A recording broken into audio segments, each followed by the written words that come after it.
Welcome to Tarnished Lore, a place where we explore the forgotten histories, hidden truths, and tragic legends buried within the lands between. Whether you are a longtime Souls veteran or someone discovering these stories for the first time, you are welcome here. Before we begin, I would love to know where you are listening from. The Elden Ring community spans the entire world, and it is always incredible to see how far these stories travel. Leave a comment sharing your country or city and join us, fellow Tarnished, as we uncover the lore together. Part 1: Before the Tarnished. Long before the Tarnished were ever called back to the lands between, before the Erdtree cast its vast golden shadow across the world, the land existed in a quieter, more uncertain state. Life and death were present, but they were not yet bound to a single, absolute order. Creatures lived, perished, and returned to the earth through natural and often chaotic cycles. Ancient beings ruled different regions, and countless forms of power competed for influence. There was no singular force dictating how the world should function, only overlapping systems shaped by nature, magic, and older cosmic powers. Eventually, an outer power known as the Greater Will turned its attention toward the lands between. The Greater Will was not a physical god that walked among mortals.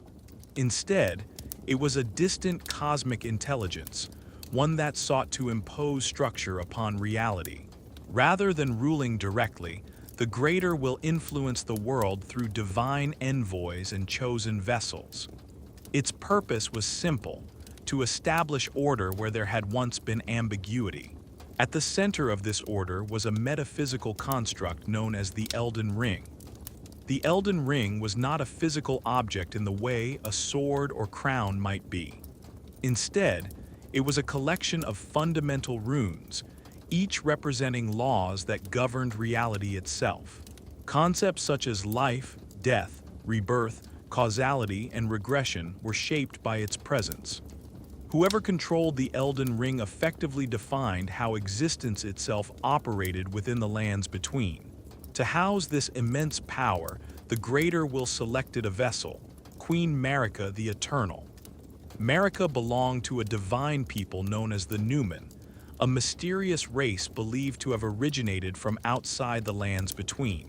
The Numen were rare and long-lived, often described as otherworldly in both appearance and presence. Marika possessed pale golden skin, flowing light hair, and a calm yet imposing aura that reflected her divine purpose.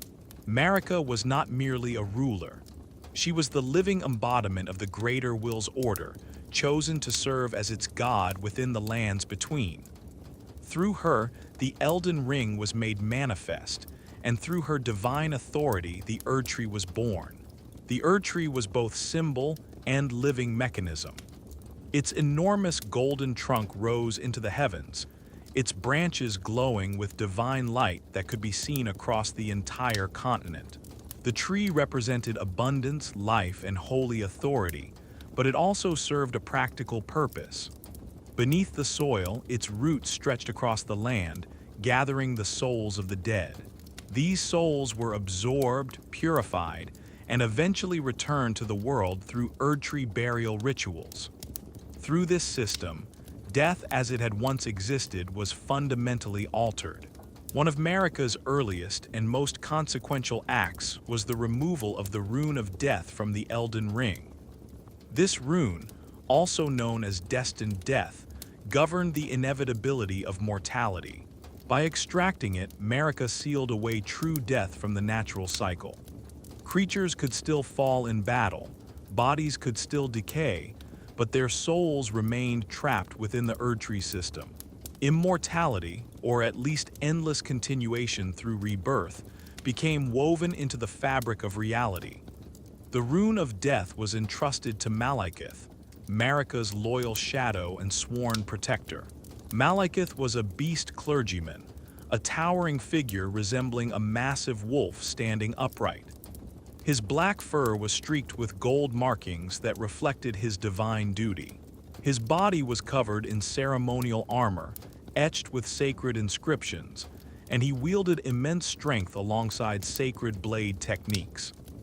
As a shadow-bound beast, Malekith existed as both companion and enforcer, created specifically to serve and protect Marika.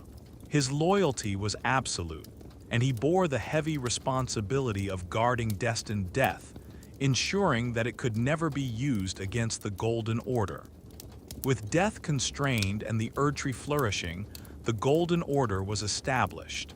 Under this new system, Marika ruled as divine monarch, and the lands between entered an age defined by expansion and conquest.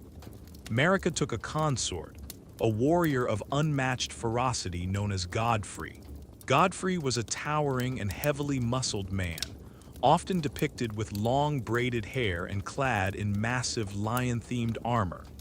His presence on the battlefield was overwhelming, and his reputation as a warrior bordered on myth. At his side was Serosh, a spectral lion spirit bound to his back. Serosh acted as a regulator of Godfrey's immense bloodlust, suppressing his more savage instincts and allowing him to lead as a disciplined champion rather than a destructive berserker. Godfrey became the first Elden Lord, serving as both Marika's consort and the military arm of the Golden Order. Under his command, the armies of the Erdtree marched across the continent, subjugating rival powers and enforcing the authority of Marika's divine rule. Among the greatest threats to the Golden Order were the fire giants of the northern mountains.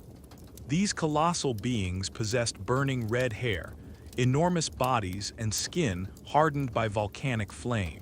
They worshipped an ancient fell god, whose fire was one of the few forces capable of harming the Erdtree.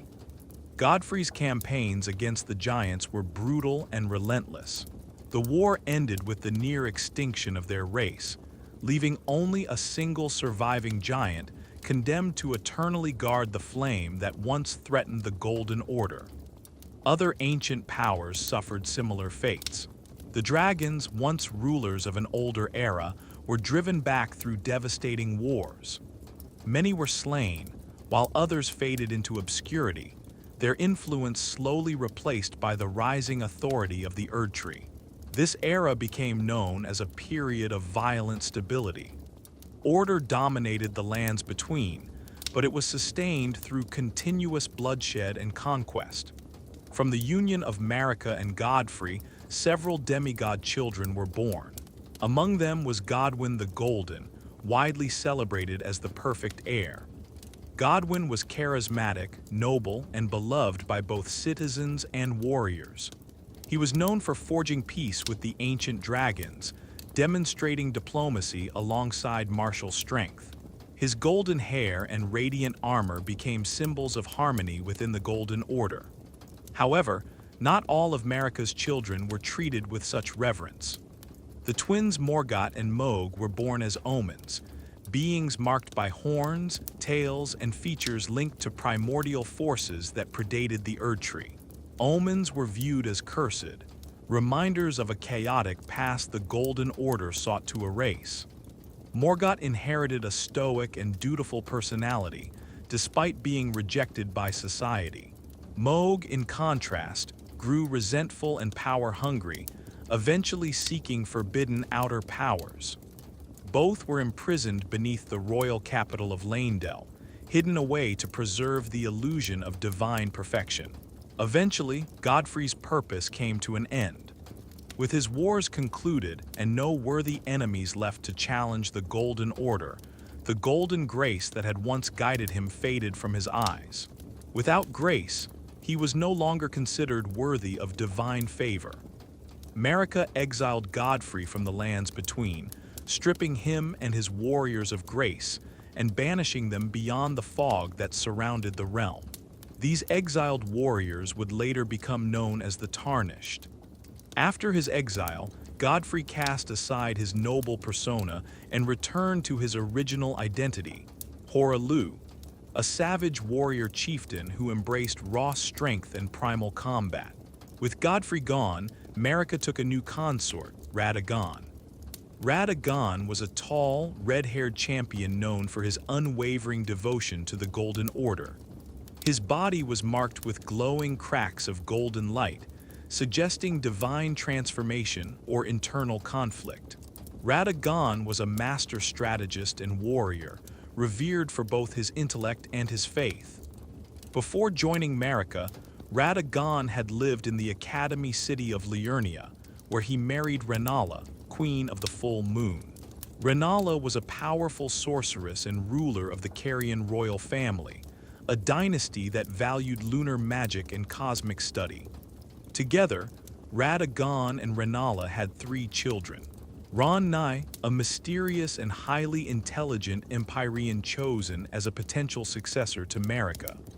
Rad-On, a colossal warrior who mastered gravitational magic in order to ride his beloved but undersized horse. And Rykard, an ambitious lord who later rejected the Golden Order entirely in pursuit of forbidden power. Radagon eventually abandoned Renala, leaving her emotionally shattered and politically weakened. He returned to Leyndell and became Marika's second Elden Lord. From the union of Marika and Radagon came new children, including the twins Miquella and Melania. Miquella possessed extraordinary intelligence and compassion, but he was cursed with eternal childhood, his body forever unable to mature. Melania was born afflicted with scarlet rot, a divine and unstoppable disease that slowly consumed her flesh and forced her to rely on prosthetic limbs and armor crafted by her brother. Despite their curses, both twins were considered among the most powerful demigods ever born. Melania became an unmatched swordswoman, capable of devastating armies single-handedly. Miquella, meanwhile, sought to create a new order free from the flaws of the Golden Order, dedicating himself to nurturing a sacred tree known as the Halig Tree. Yet beneath the surface of this divine family, a terrible truth existed. Radagon, despite appearing as a separate individual, was not distinct from Marika. In reality, Radagon and Marika were 2 aspects of the same being, divided physically but sharing a single divine existence. This internal contradiction created a fracture within the very foundation of the Golden Order. While Radagon represented unwavering loyalty to the greater will, Marika's thoughts had begun to drift toward rebellion. The tension between these 2 halves would eventually tear reality itself apart. But the world and its order would soon be changed on the Night of the Black Knives. Part 2, The Night of Black Knives and the Shattering.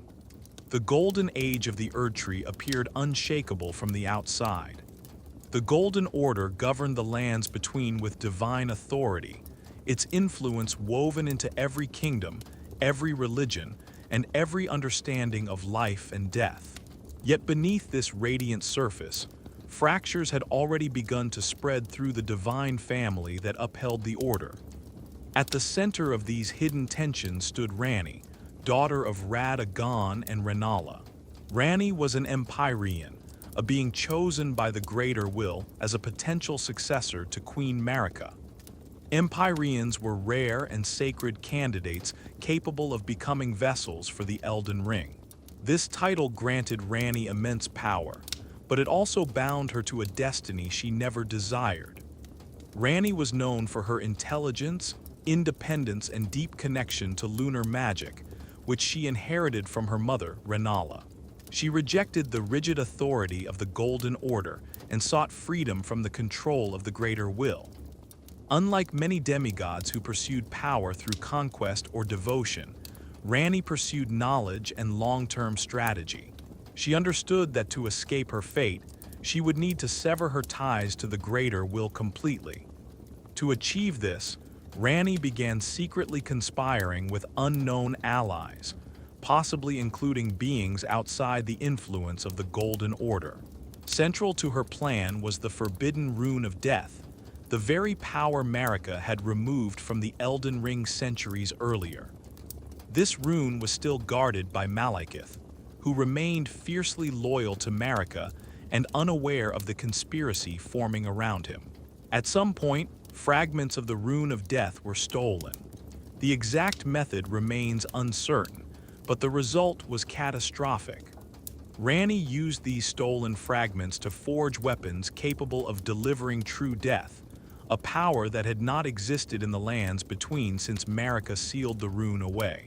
These weapons were given to a group of assassins known as the Black Knife Assassins.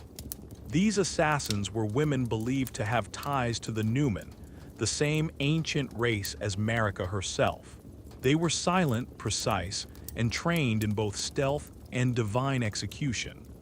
Their curved daggers were etched with fragments of destined death, allowing them to kill in a way that bypassed the Erdtree's cycle of rebirth. On a single, fateful night that would later become known as the Night of Black Knives, these assassins struck simultaneously across the lands between. Their primary target was Godwyn the Golden. Godwyn was more than just Marika's son. He was widely viewed as the symbol of everything the Golden Order represented.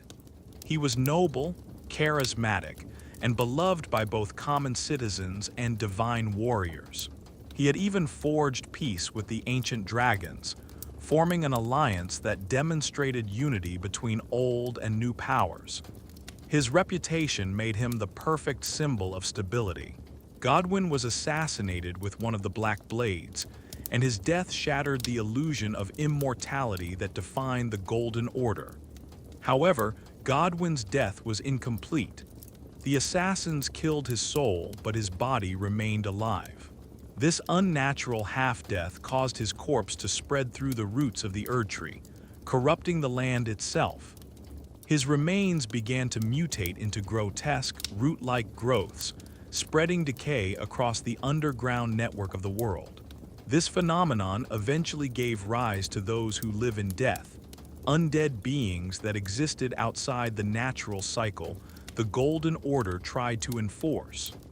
At the exact moment Godwyn's soul was destroyed, Ranni enacted the second half of her plan. Using another fragment of the Rune of Death, she killed her own physical body. By destroying her flesh, Ranni freed her soul from the Greater Will's control. She transferred her spirit into a doll crafted in the image of her mentor, the Snow Witch, allowing her to exist outside the divine system that had once claimed her as its vessel. Ranni's body perished, but her soul endured, marking the first successful rebellion against the Greater Will's influence. The consequences of this night were immediate and devastating. Queen Marika was overcome with grief and fury. The death of Godwyn shattered her faith in the Golden Order she had spent centuries enforcing.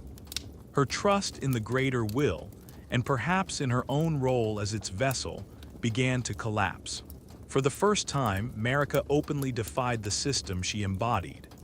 In an act that would permanently alter the fate of the lands between, Marika shattered the Elden Ring. The Elden Ring, which governed the fundamental laws of reality, broke into fragments known as Great Runes. These runes scattered across the lands between, each one containing a portion of divine authority. The shattering destabilized the Golden Order and threw the entire world into chaos. Radagon, who was both Marika's consort and her other half, attempted to repair the Elden Ring. However, his efforts failed.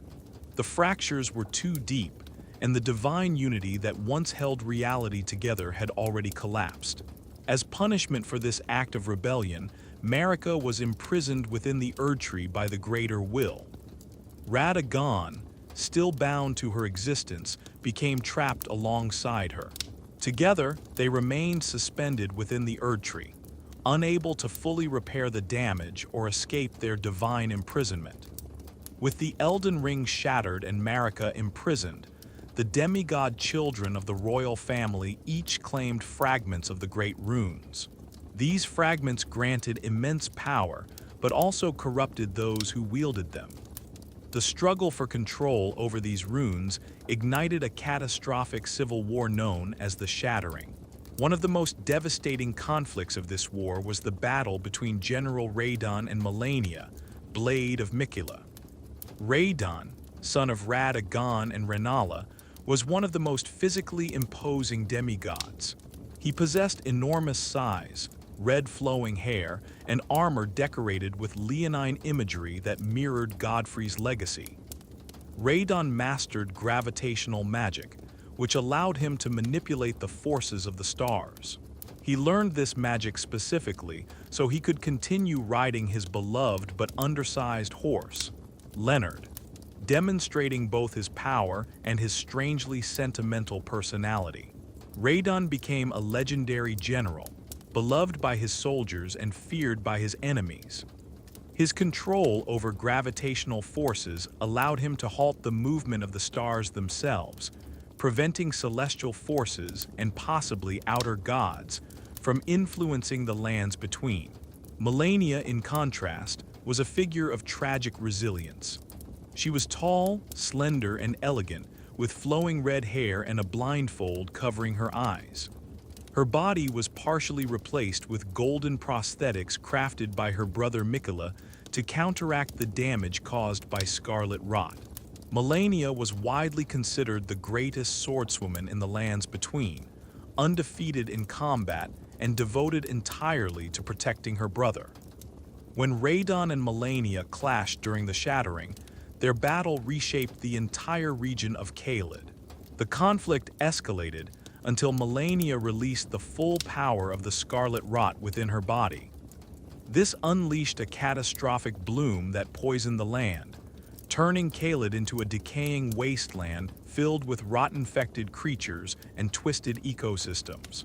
Radon survived the battle, but the scarlet rot destroyed his mind.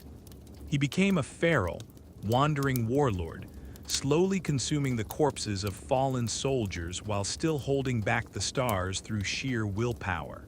Meanwhile, Mikola, who sought to create a sanctuary free from the Golden Order's influence, began cultivating the Haligtree. His goal was to grow a new divine structure that could replace the Erdtree and provide refuge for those rejected by the Golden Order, including Omens, Albinorics, and other outcast races. However, Mikola's ambitions were interrupted when he was abducted by Mohg, Lord of Blood. Mohg, who had escaped imprisonment beneath Leyndell, had devoted himself to an outer god known as the Formless Mother. Mohg sought to elevate Mikola to godhood and establish a new dynasty ruled through blood rituals and sacrificial power. Mikola remained trapped within a cocoon, suspended between life and transformation. Elsewhere, Rykard abandoned the Golden Order entirely. Rejecting both divine law and traditional rule, he allowed himself to be consumed by a massive serpent deity.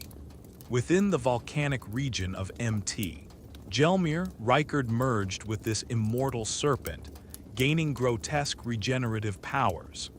He established the Volcano Manor, encouraging followers to assassinate champions of the Erdtree as part of his rebellion against the Golden Order. As each demigod pursued their own ambitions, the lands between descended further into chaos.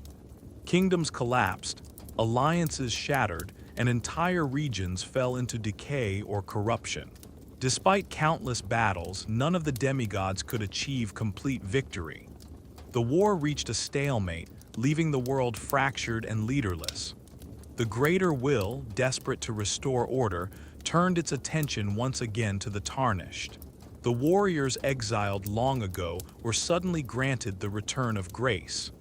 Golden light once again appeared in their eyes, guiding them back toward the lands between. This divine recall marked the beginning of a new chapter in history. The Tarnished were summoned to gather the great runes, restore the Elden Ring, and determine the fate of the Golden Order itself. And among those returning exiles, one Tarnished would rise above all others. One Tarnished would stand before the Erdtree and challenge the gods themselves.